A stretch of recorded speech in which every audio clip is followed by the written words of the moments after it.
40 वर्ष झालेली एकच गोष्ट अनुभवते. रात्र असते, सकाळ असते, दुपार असते, असं संक्रांतीचा काळ असतो, कधी दिवाळी असते, कधी ईद असते, कधी अमावस्या असते, कधी पौर्णिमा असते. माझ्याकडे एक बाई रडत ओरडत येते. तिला असह्य वेदना असतात, 9 महिने भरलेले असतात. ती रडत असते, बाई मी मरते आता म्हणत असते. मग मी तिला आतमध्ये घेते. तिला मी माझ्या प्रसूती कक्षामध्ये घेते. प्रसूती कक्षाला अशा खिडक्या आहेत. या खिडक्यांमधून मला दोन्ही बाजूला चेहरे दिसत असतात. तिचे वडील, तिची आई, कधी तिचा नवरा, कधी तिचा भाऊ, कधी शेजारची मैत्रीण, कधी काका मामा, कधीतरी नवरा असतो. नेहमी नसतो नवरा. आपल्याकडे हे चित्र फार कमी दिसतं. नवरा कुठेतरी दुसरीकडेच असतो. ही बाई आता सहन करत असते, पण बाप म्हणून त्यालाच मिळत असेल नंतर पदवी. तो भाग एक वेगळं, ते वेगळंच दुःख आहे आपलं. खिडकीमधले चेहरे पाहत असतात. ती बाई ओरडत असते, मी तिला इंजेक्शन्स देते. थोड्या वेळाने बाळाच्या रडण्याचा आवाज येतो. रात्रीची नीरव शांतता असते, बाळाचा रडण्याचा आवाज स्पष्ट येतो. लगेच ते खिडकीतले चेहरे मला म्हणतात, काय झालं बाई, काय झालं, काय झालं, काय झालं, काय झालं, काय झालं. हा प्रश्न मी गेली 40 वर्ष ऐकते. मग त्यांना अपेक्षित असतं की मी म्हणावं मुलगी झाली किंवा मुलगा झाला. मग मी म्हणते मुलगी झाली किंवा मुलगा झाला. जे झालं ते सांगते. मुलगा झाला असे शब्द उच्चारल्याबरोबर जादू होते. रात्रीचा कोणताही प्रहर असतो की पण पेढे येतात ताबडतोब. आणि तो समोरचा माणूस किंवा बाई माझ्यापेक्षा वयाने जास्त असले तरी माझ्या पायावर डोकं ठेवतात की नाळकर बाई किती चांगला, किती हातगुण चांगला, बाईचा मुलगा झाला. सगळे इतके खुश असतात आणि लगेच मला देवत्व प्राप्त होतं की नाळकर बाई देवासारखे मुलगा झाला.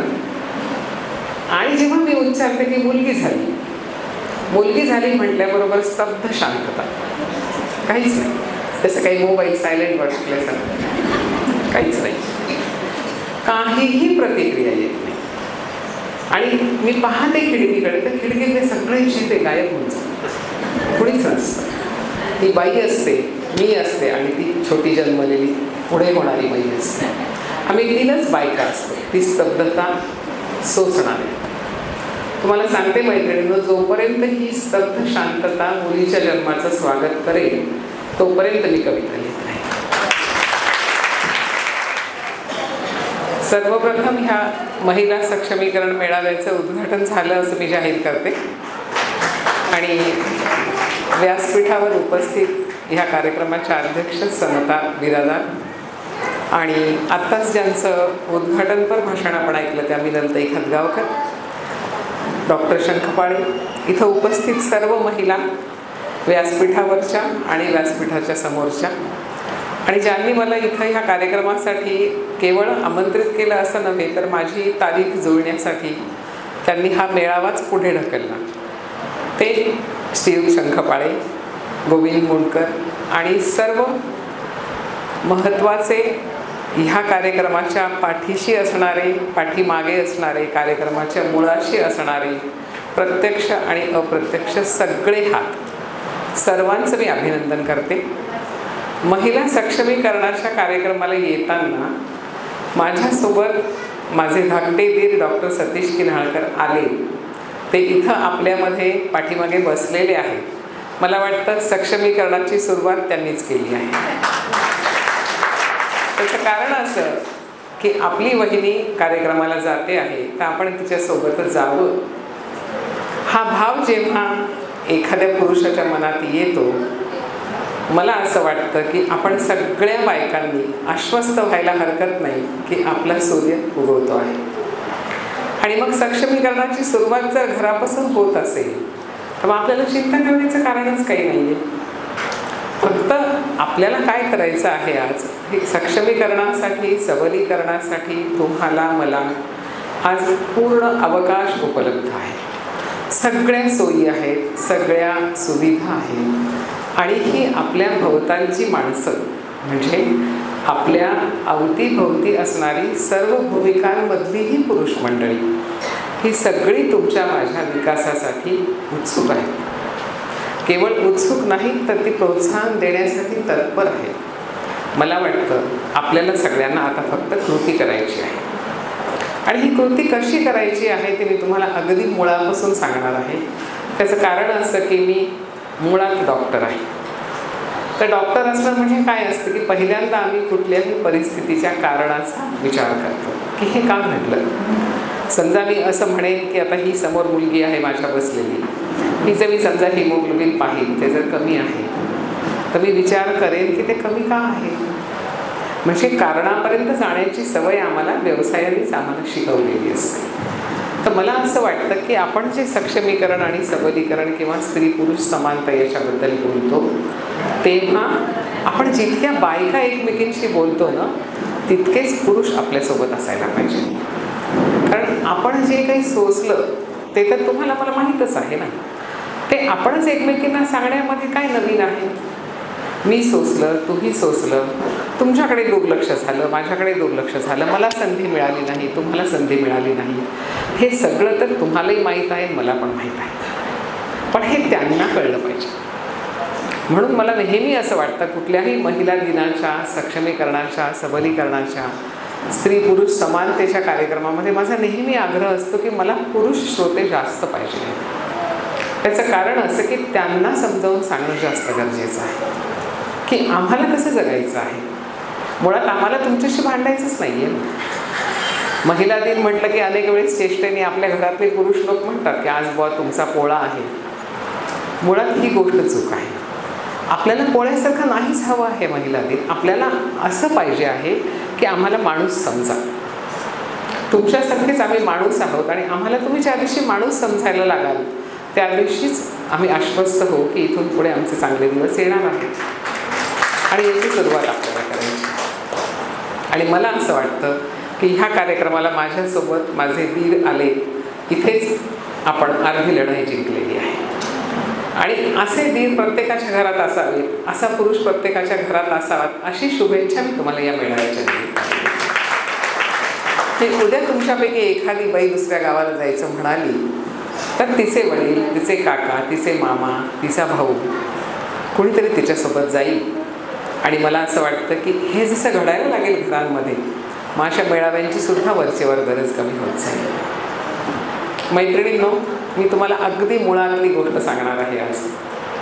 आपण काय करतो की सबलीकरण, सक्षमीकरण म्हटलं की आपण थेट पुरुषांशी दोन हात करायचा प्रयत्न करतो. पहिल्यांदा आपल्याला आपल्या मानसिकतेशी लढायचं आहे, हे तुम्ही लक्षामध्ये घ्या. तुम्हाला साधं उदाहरण सांगते. समजा बसमध्ये दोन बायका चालल्या आहेत, प्रवास करतायत, एकमेकींच्या शेजारी बसल्या आहेत. त्या थोडा वेळ एकमेकींचं निरीक्षण करतात, पाहतात मग कपाळावर कुंकू आहे का, गळ्यात मंगळसूत्र आहे का. ते सगळं पाहून झालं की विचारतात, तुम्हाला किती मुलं. म्हणजे एक बाई दुसऱ्या बाईला पहिला प्रश्न काय विचारते की तुम्हाला किती मुलं. ती असं नाही विचारत की माझी शेजारी बसलेली ही 5 फुटांची 60 किलोची जी बाई आहे ती जिवंत माणूस आहे, तिला विचारावं की बाई तुझं नाव काय आहे. आपण कधी विचारत नाही. आपण विचारतो तुम्हाला किती मुलं. मग ती बाई सांगते की मला 2 मुलं 2 मुली. मग आपण ठीक म्हणतो. पण ती तुम्हाला विचारते की तुम्हाला काय बाई. मग मी सांगते बाई मला 3 मुली. बाई मुलीच का. दुसरं ताबडतोब आपल्या उद्गार निघतो तोंडातून की मुलीच का, मुलगा नाही का. म्हणजे त्याचा अर्थ काय असतो की बाई तू जी कोणी आहेस, तुझ्या नावाला महत्त्व नाही, तुझ्या कर्तृत्वाला महत्त्व नाही. महत्त्व कशाला आहे की तू मुलाला जन्म दिला आहेस का. म्हणजे एका मुलग्याची आई असणं हे तुमच्या माझ्या दृष्टीने एका बाईचं कर्तृत्व असतं. आणि इथेच आपण चुकतो मैत्रिणींना. कोणाला तरी जन्म दिल्यामुळे आपण मोठ्या होणार आहोत का. आपण आई होण्याने मोठ्या होतो. समजलं का. म्हणून तुम्हाला 2 ओळींची कविता सांगते की अभिमानाने सांगत असते आई आहे. अभिमानाने सांगत असते आई आहे, युगकर्त्या त्या शिवबाची आई आहे. आता शिवबा हे इथे मी प्रातिनिधिक म्हणते. शिवबा म्हणजे तुम्ही युगकर्ते शिवराय त्यांच्यासोबतच असा अर्थ घ्या की युगकर्ता कोणीही बाई पण असू शकते. युगकर्ता होण्याची कर्तृत्व असणारी किंवा तेवढी कुवत असणारी बाई देखील असू शकते. पण पुढच्या 2 ओळी फार महत्त्वाच्या आहेत की कळी खुडाया नकोस लावू उमलण्या आधी, तुझ्या अंगणी दरवळणारी जाई आहे. तर ही जी तुमच्या माझ्या अंगणामध्ये दरवळणारी जाई आहे ना, तिची सार्थक किंमत तुम्हाला आणि मला असली पाहिजे. प्रवासामध्ये आपण सगळ्याजणी असेच प्रश्न एकमेकींना विचारतो आणि त्याच्यातून आपण एकदा मुलांचं विचारून झालं की पुढचा प्रश्न आपला असतो की तुमचे मिस्टर काय करतात.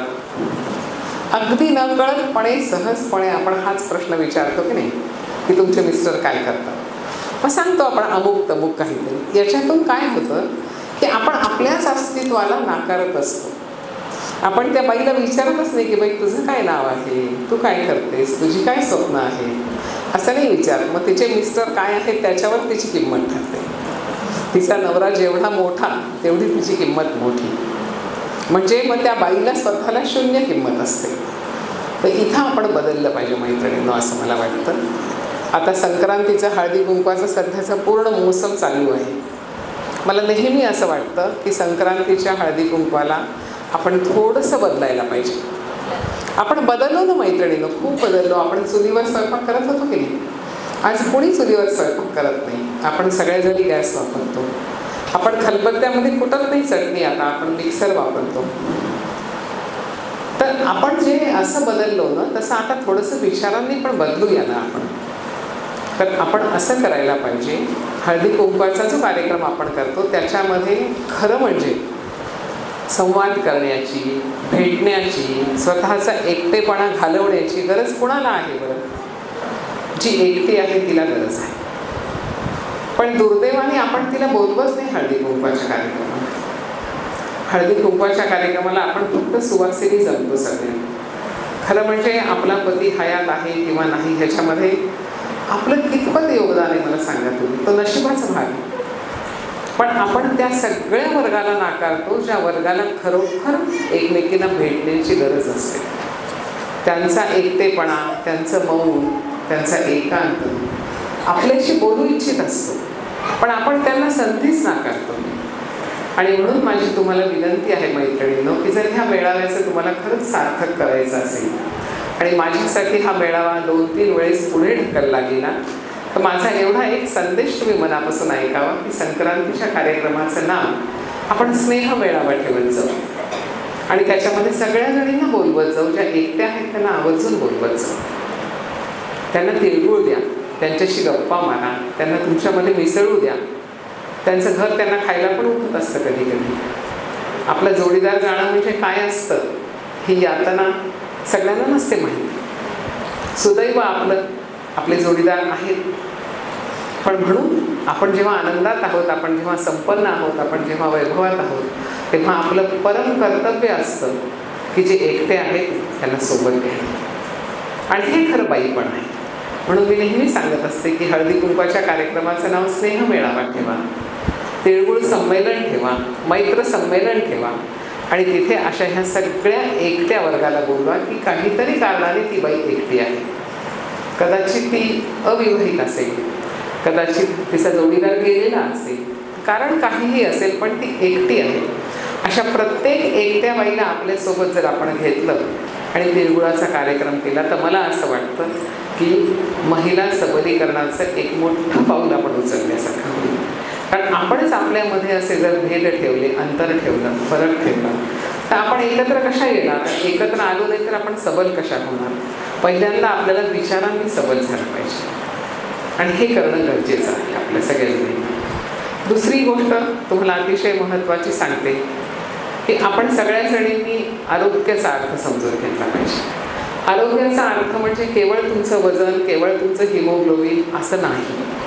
आरोग्याचा जागतिक आरोग्य संघटनेने केलेली व्याख्या जी आहे त्याच्यामध्ये असा अभिप्रेत आहे की तुमचं मानसिक, तुमचं शारीरिक, तुमचं सामाजिक, तुमचं आध्यात्मिक, आत्मिक आणि आर्थिक अशा 5 स्तरांवर जर तुम्ही निरोगी असाल तर त्याला आरोग्य म्हटलं जाईल. मग आपण हा विचार करायचा की आर्थिकदृष्ट्या आपण कशा आहोत, सामाजिकदृष्ट्या आपण कशा आहोत, मानसिकदृष्ट्या आपण कशा आहोत, शारीरिकदृष्ट्या कशा आहोत आणि आत्मिक आध्यात्मिक पातळीवर आपण कशा जाऊ शकतो.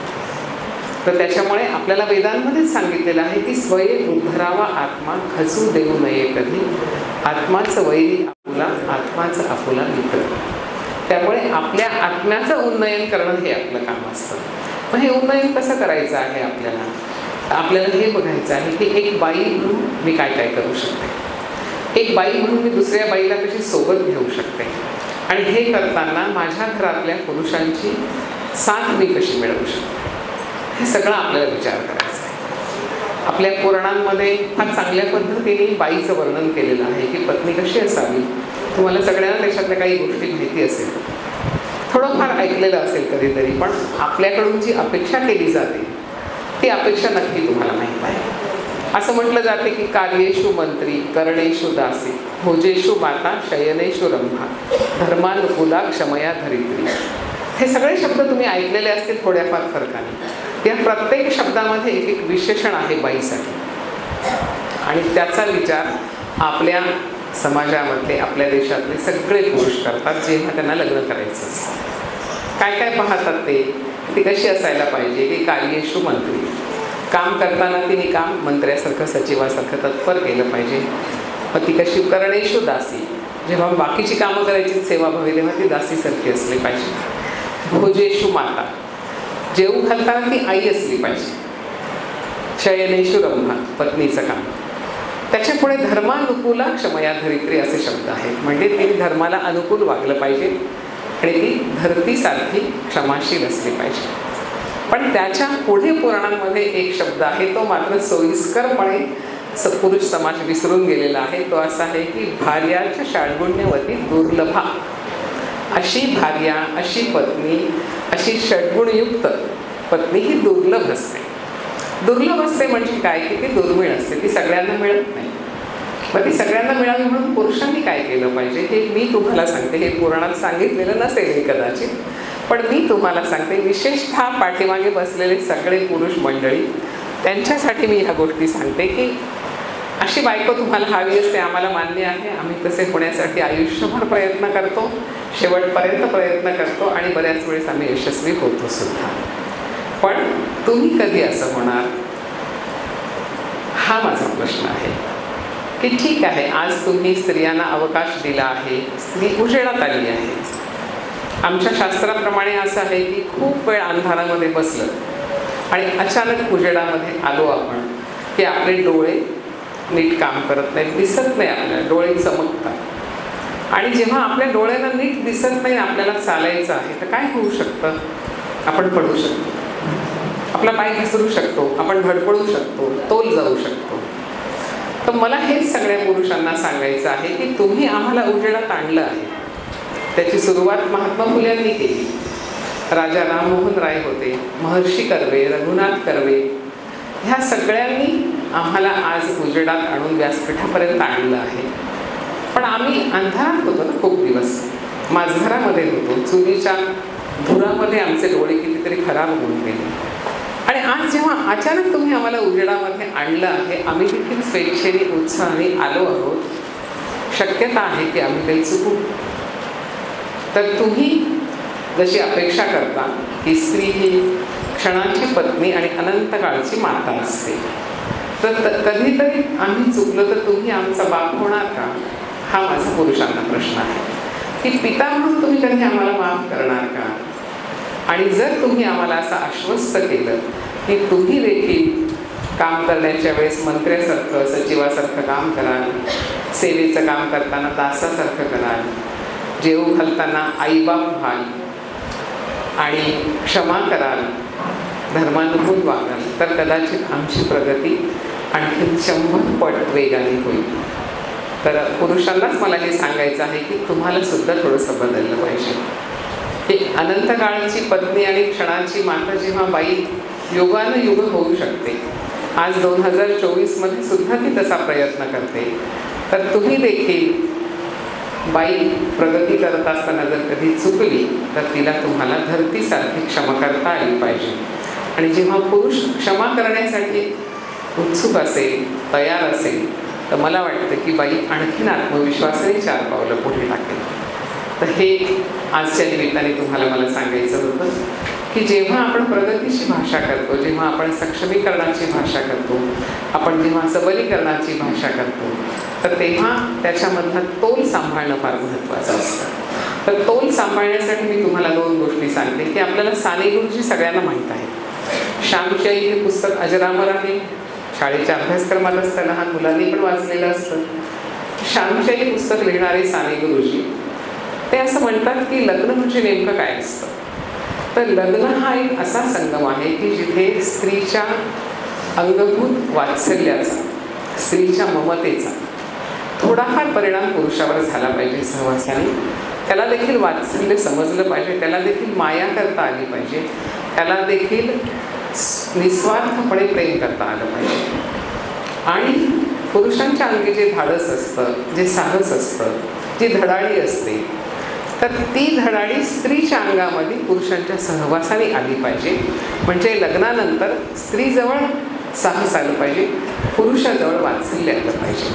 असं झालं तर ते यशस्वी विवाहाचं एक अत्यंत सुचिन्ह असतं. हे एक आपण लक्षात ठेवलं पाहिजे. दुसरी गोष्ट अशी आहे की आपल्याला पुरुषांची बरोबरी करायची नाही. का नाही करायची बरोबरी माहीत आहे का? आपण बरोबरी कुणाची करतो? जे आपल्यापेक्षा श्रेष्ठ असतात त्यांची बरोबरी करायची असते. पुरुष आपल्यापेक्षा श्रेष्ठ आहेत असं मी तरी मानत नाही.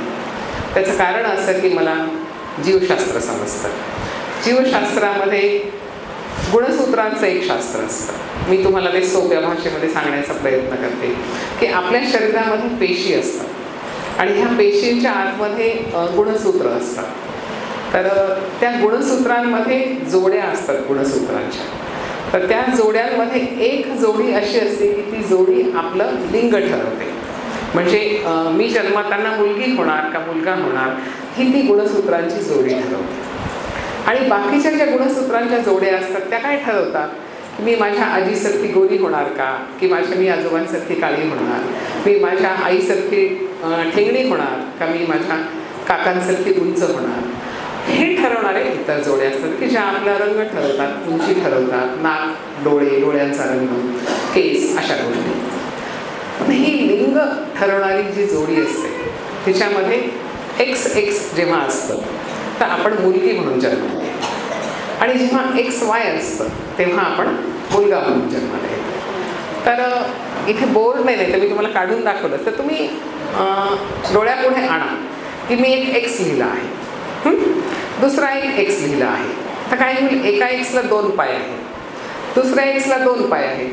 तर 4 पायांची वस्तू स्थिर असते की नाही? तुम्ही बघा आता हे टेबल स्थिर आहे, ती खुर्ची स्थिर आहे.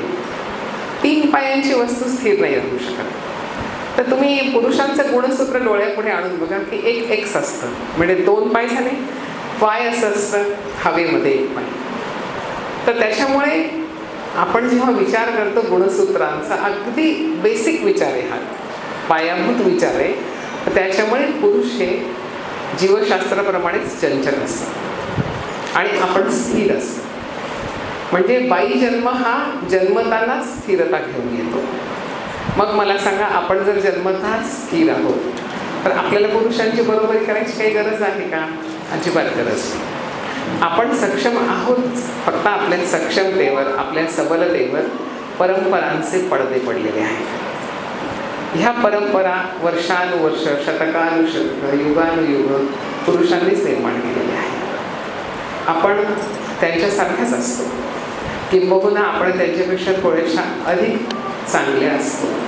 त्याचं कारण असं की एक प्रसूती वेदना पहा तुम्ही कशी असते. प्रसूती होताना कसल्या यातना होतात भयंकर. त्या यातना सहन करून बाई बाळाला पाहिल्याबरोबर हसते आणि त्या बाळाला दूध पाजण्यासाठी उत्सुक असते, जेव्हा की ती प्रचंड यातना थोड्या वेळापूर्वी सहन केलेल्या असतात. खरंय की? त्याच्यामुळे आई हा जो शब्द आहे ना, ह्या आई शब्दाचाच वेदनेशी संबंध आहे. कसा?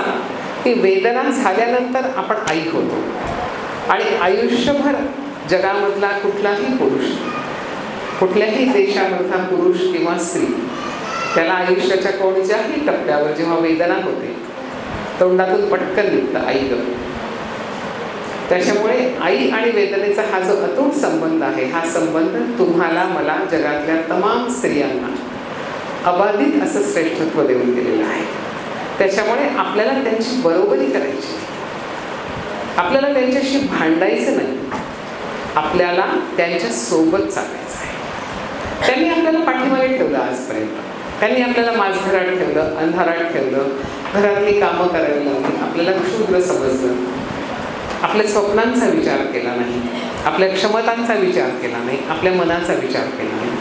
हे सगळं घडून गेलं. आज आपल्याला उजेड पाहायला मिळतो आहे. मग आज आपण काय करायला पाहिजे? आपण हे करायला पाहिजे की आपण दोघं मिळून हे जग चांगलं कसं करू शकतो त्याचा विचार आपल्याला करायचा आहे. दोघं मिळून. म्हणून मला मराठीमधला सहचर शब्द फार आवडतो. सहचर म्हणजे नवऱ्यासाठीच शब्द आहे तो, पण सहचर म्हणजे कसं की जो सोबत चालतो. सोबत चालतो म्हणजे दोघांची पावलं बरोबर पडतात. बाईची फरफट नको आणि असंही नको की बाईच पुढे चालली पुरुषाची फरफट होते, हे देखील नको आहे. आपल्याला कधीच त्या गोष्टी करायच्या नाहीत की ज्या पुरुषांनी आपल्याला केल्या.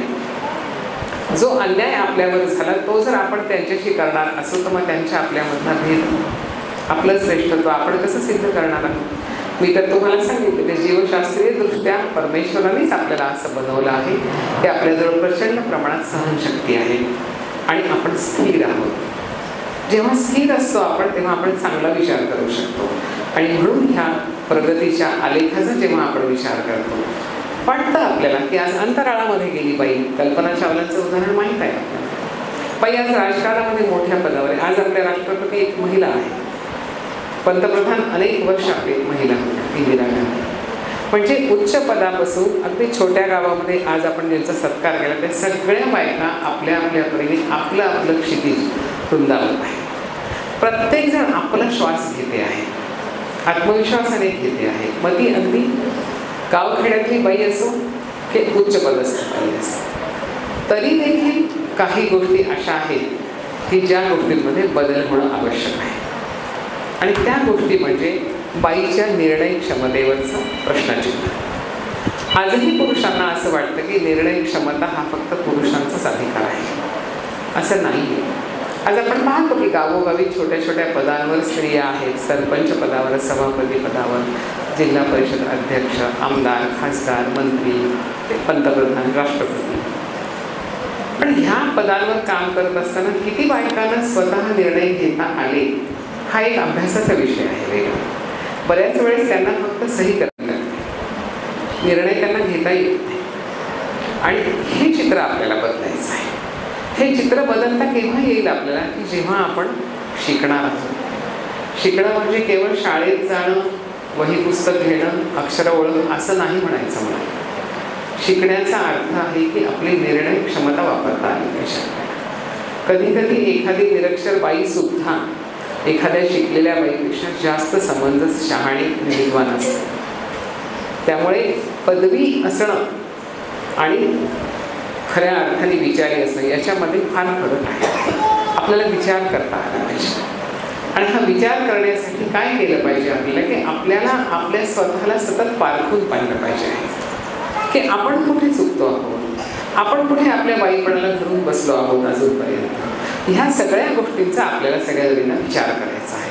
आणि तो मूलभूत विचार करताना आपल्या विचारांची आणि आपल्या कृतीची आपल्याला जोड लावली पाहिजे.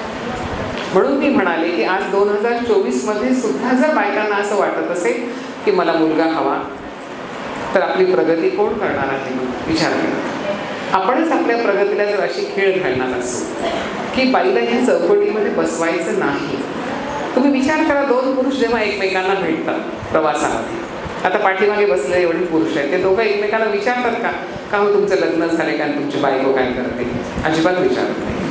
ते तुमचं लग्न झालंय का विचारत नाही, बायको जिवंत आहे का मेली आहे काही विचारत नाही. कारण त्यांच्या लग्न झालेल्या असण्यावर, बायको जिवंत असण्यावर, मुलं किती असण्यावर त्यांचं स्वतःचं ओळखपत्र अवलंबून नाहीच आहे. हे आपण करतो बायका स्वतः. पुरुष असं विचारत आहेत. ते दोन पुरुष एकमेकांना भेटल्यानंतर ते काय गप्पा मारतात, ते विचारतात की बुवा काय पेट्रोल महाग झालं का, किंवा मग ते असं विचारतात की नवीन धोरण काय आहे शासनाचं, किंवा आता बजेट डिक्लेअर होणार आहे उद्या. अशा गप्पा ते मारतात. आणि आपण मात्र एकमेकींना भेटलं की तुम्हाला किती मुलं आणि तुम्हाला मुलीच का असं विचारतो. त्याच्याही पुढे जाऊन नसेल तर मग अजून काहीच नाही का, लग्नाला 8 वर्ष झाली का, काहीच नाही का, अजून काहीच नाही का, अरे कितीतरी काही आहे ना. फक्त मुलं होणं ही एकच गोष्ट धरू नका तुम्ही मनामध्ये. आणि इथून बदलायचं आहे आपल्याला. कारण आपण सुरुवातच सावित्रीबाईंना पुष्प अर्पण करण्यापासून केलेली आहे.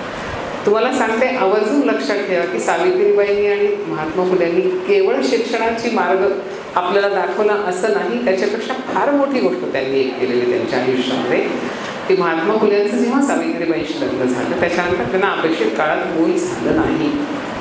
त्याच्यानंतर महात्मा फुल्यांच्या घरामधल्या बायका एकमेकी चर्चा करू लागल्या की आता हिला काही होत नाही वाटतं आणि ज्योतिबाचं दुसरं लग्न करावं. त्याच्यानंतर ज्योतिबांनी असं म्हटलेलं आहे की तिच्यासोबत माझीही तपासणी मी डॉक्टरांकडे जाऊन करून घेणार आहे आणि जर माझ्यामध्ये दोष निघाला तर मी सावित्रीला दुसरं लग्न करण्यासाठी प्रोत्साहित करीन. हे शब्द त्यांचे. म्हणजे बघा तुम्ही, महात्मा फुल्यांचा विचार काळाच्या किती पुढे होता. हा विचार आजही आपल्याकडे होत नाही. आणि त्या दोघांनी आयुष्यभर स्त्री शिक्षणाचं काम करत करत पुन्हा विधवा पुनर्वसनाचं काम केलं. आणि काशीबाई नावाच्या एका विधवा बाईचं मूल ह्या दोघांनी सांभाळलं, त्याला डॉक्टर बनवलं. तो डॉक्टर यशवंत, त्यांनी प्लेगच्या साथीमध्ये प्रचंड काम केलं की जेव्हा प्लेगच्या साथीमध्ये सावित्रीबाईंचं सुद्धा अंत झाला त्याच्यात. म्हणजे विचार करा तुम्ही की आपल्या पोटचं मूल असणं हे काही फार स्त्रीचं मोठं, अत्यंत मोठं कर्तृत्व आहे असंही आपण समजायचं कारण. म्हणजे आज तर आपण फक्त मुलगा मुलगीमध्येच अडकलेले आहोत. आजही मी माझ्या दवाखान्यामध्ये हीच गोष्ट पाहते.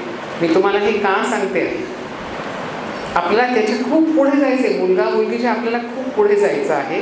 तुम्ही यशवंतराव चव्हाणांचं उदाहरण घ्या. इतका मोठा नेता देशातला आपल्या, त्यांना मूल नव्हतं आणि इतक्या मोठ्या नेत्याला त्या काळामध्ये दुसरी काय, तिसरी काय, चौथी, पाचवी कितीही बायका मिळाल्या असतील, पण त्यांनी विवाह केला नाही.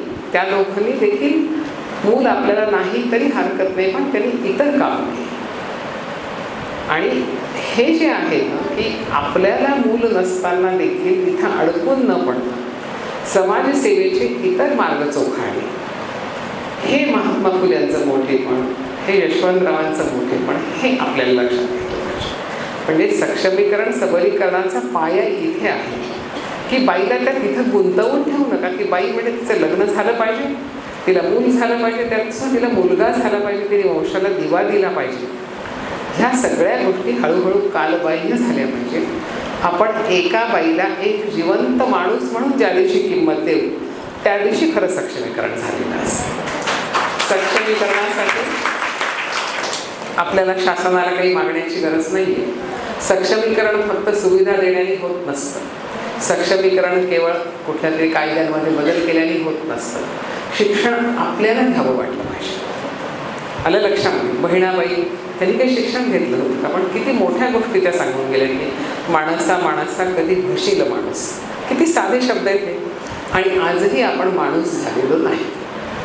त्याचं कारण असं की तुम्ही एखादं वृत्तपत्र उघडून पहा, काय दिसतं तुम्हाला त्याच्यामध्ये? दोन भाऊ एकमेकांशी शेतीसाठी भांडतात, पती पत्नीची भांडणं होतात, पहिला मूल झालं नाही म्हणून तिचा गळा दाबला जातो, लहान लहान मुलींवर बलात्कार होतात. म्हणजे आजही आपण माणूस झालेलो नाही. आणि सगळ्यात दुर्दैवाची गोष्ट की आपण जेव्हा एखादा बलात्कार किंवा एखादा गुन्हा पाहतो तर त्याला आपण पाशवी असा शब्द वापरतो. खरं म्हणजे पशु बलात्कार करतच नाही. किती जणांना माहिती आहे? हे जीवशास्त्रीय सत्य आहे. पशु पक्षी बलात्कार करत नाही, माणूसच करतो. पण लिहिताना आपण लिहितो पाशवी बलात्कार, पाशवी अत्याचार.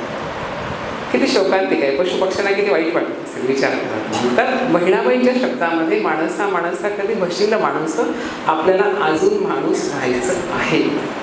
ती सकाळ अजून आली नाही आणि त्याच्यासाठी प्रयत्न करणं आपलं स्वतःचं काम आहे. आणि म्हणून आपल्याला बायकांना पहिल्यांदा स्वतःला समजून घ्यायचं आहे की मला काय पाहिजे आहे, मला शिकायचं आहे का, मला मुलांना शिकवायचं आहे का, मला नेमकं काय करायचं आहे.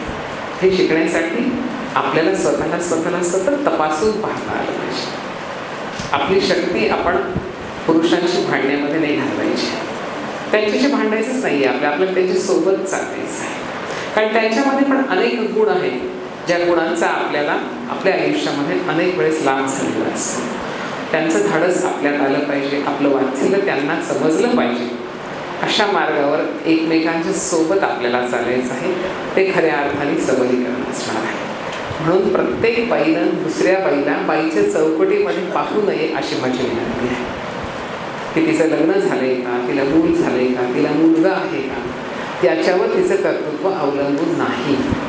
आपण आता सत्कार केला अनेक बायकांचा, शेती करणाऱ्या, नवऱ्याला राजकारणात मदत करणाऱ्या, खेळणाऱ्या मुली, छोटीशी मुलगी, यांचं कौतुक करताना आपण हे लक्षात ठेवलं पाहिजे की आपल्याला प्रत्येक बाईला माणूस म्हणून पाहायचं आहे. मी गेली 40 वर्ष बाळणपणच करत असते. 40 वर्ष झाले मी हेच चित्र पाहते. ते चित्र मी तुम्हाला सांगते आणि थांबते, कारण हा प्रश्न मला पडलेला आहे. तर तुम्हाला असं वाटत असेल की ह्या डॉक्टर आहेत, ह्या दवाखाना चालवतात, तर ह्या लिहितात कशा काय, कविता कशा काय लिहितात. मी का लिहिते त्याचं कारण मी तुम्हाला सांगणार आहे. ते सांगून झाल्यावर मी थांबणार आहे. त्याच्यातच आपलं सगळ्यांचं सबलीकरण आहे. 40 वर्ष झाले मी एकच गोष्ट अनुभवते. रात्र असते, सकाळ असते, दुपार असते, असं संक्रांतीचा काळ असतो, कधी दिवाळी असते, कधी ईद असते, कधी अमावस्या असते, कधी पौर्णिमा असते. माझ्याकडे एक बाई रडत ओरडत येते. तिला असह्य वेदना असतात, 9 महिने भरलेले असतात. ती रडत असते, बाई मी मरते आता म्हणत असते. मग मी तिला आतमध्ये घेते. तिला मी माझ्या प्रसूती कक्षामध्ये घेते.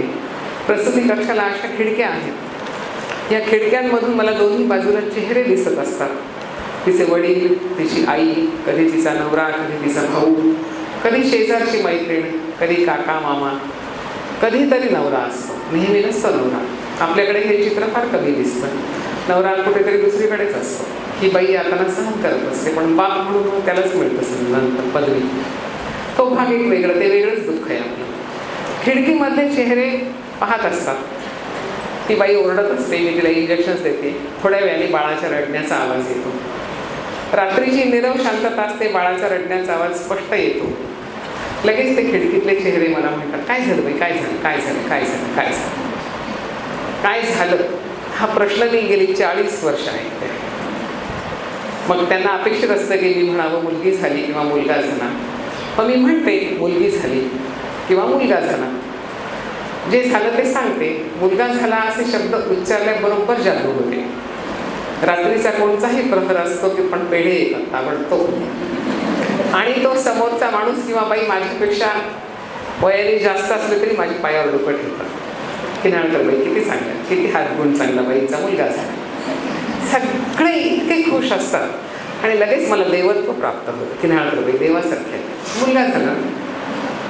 आणि जेव्हा मी उच्चारते की मुलगी झाली, मुलगी झाली म्हटल्याबरोबर स्तब्ध शांतता, काहीच नाही.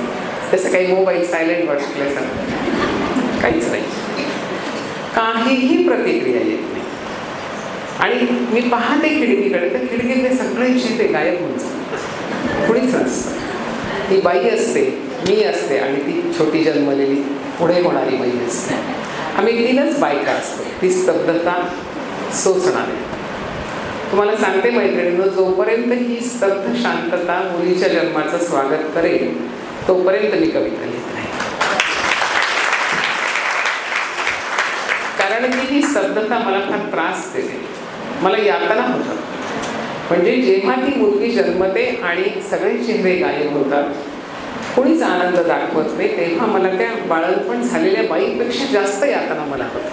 तिला तर शारीरिक यातना होतात, मला मानसिक यातना होतात, आत्मिक यातना होतात. मला वाटतं की का असं.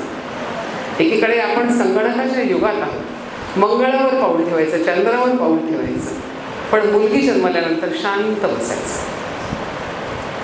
ही जी शांतता आहे ना मुलगी जन्मानंतरची, ती मला फार त्रास देते.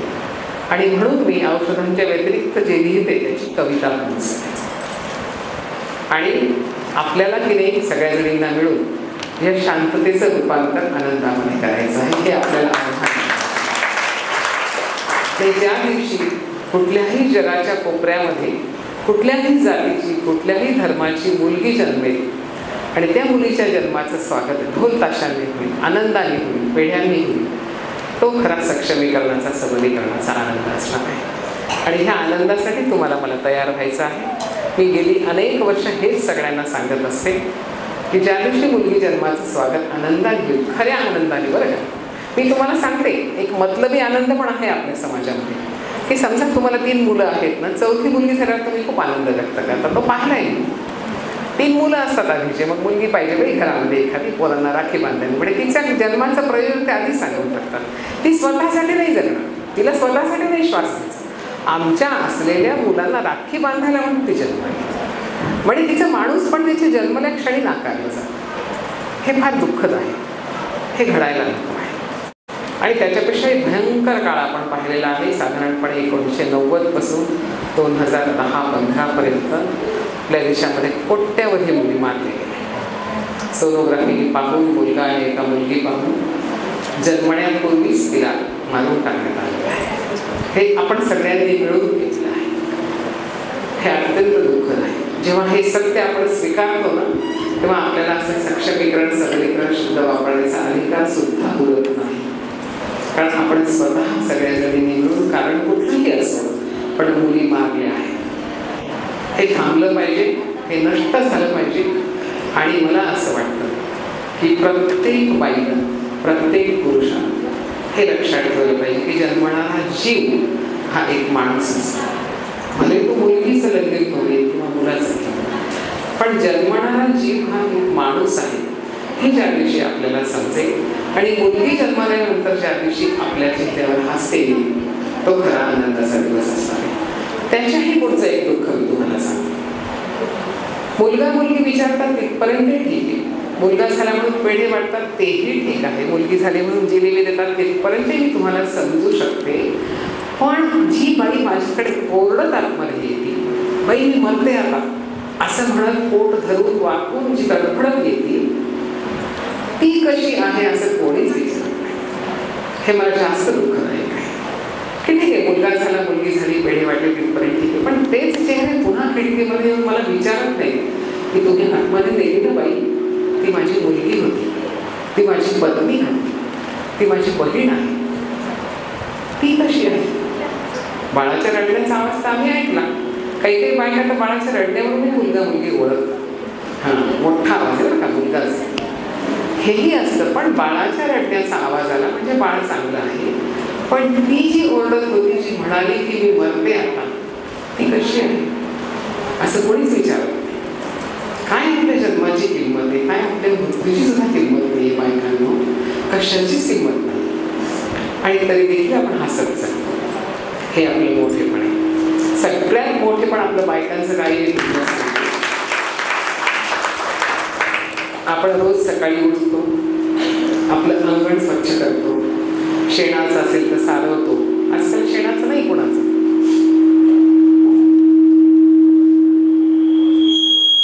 थोडा आवाज कमी करा. पण आपण फरशी असते आपल्याकडे, त्या फरशीवर आपण स्वच्छ करून रांगोळी काढतो. ती रांगोळी काढत असताना आपण इतकी मनपूर्वक ती रांगोळी काढतो, त्याच्यामध्ये रंग भरतो. आपल्यालाच माहीत असतं की बरोबर 24 तासाने उद्या मीच हे अंगण झाडणार, ती रांगोळी मीच पुसणार आहे. म्हणजे 24 तास जिचं फक्त आयुष्य आहे, ती रांगोळी सुद्धा आपण इतकी मनपूर्वक काढतो. बायकांनो, माहीत असतं आपल्याला पुरेपूर की उद्या सकाळी 6ला मीच अंगण स्वच्छ करणार, पुन्हा मी नवी रांगोळी काढणार आहे. पण आत्ता काढते जी रांगोळी, तिच्यामध्ये मी इतके मनपूर्वक रंग भरते. तिचं आयुष्य 24 तासांचं आहे फक्त. हे आपलं आयुष्य किती मोठं आहे, त्याच्यामध्ये पण रंग भरूया ना आपण सगळ्याजणी मिळून, मनपूर्वक रंग भरूया आणि माणूस म्हणून रंग भरूया. ह्या रांगोळीमध्ये रंग भरण्यासाठी आपल्यासोबत ह्या सगळ्या पाठीमागे बसलेल्या आपल्या बांधवांना पण घेऊया आणि सगळे मिळून आयुष्याच्या रांगोळीत रंग भरूया. त्या रांगोळीसाठी तुम्हाला शुभेच्छा देते आणि थांबते. धन्यवाद.